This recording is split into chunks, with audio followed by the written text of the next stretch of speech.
ըստ նորից նույն աղբյուրի Ադրբեջանը թույլ է տալիս սահմանադրական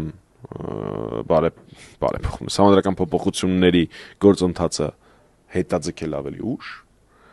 փոխարենը եկեղեցու դեմ արշավն է իրականացվում եւ փոխարենը Փաշինյանը առաջարկում է եկեղեցու դեմ արշավը։ 1. Ռուսական ռազմաբազայի հեռացում Հայաստանից 2, որը կարծում եմ երկար պետք չի բացատրել, թե ինչ կարևորություն ունի մեր անվտանգային ճարտարապետության մեջ եւ ինչ հեշտությամբ է ինքը դա անել։ Վստահաբար։ Եվ երրորդ, որը հոդվածում նշված չէ, բայց ակնհայտ է, որ Մինսկի խմբի ցրելու դիմումը, կազմալուծման դիմումը գրելը։ Թարգմանաբար իրավական կամ իրավաքաղաքական լեզվից Մինսկի խմբի լուծարումը նշանակում է իրավական եւ քաղաքական տեսանկյունից Արցախի էջը փակել։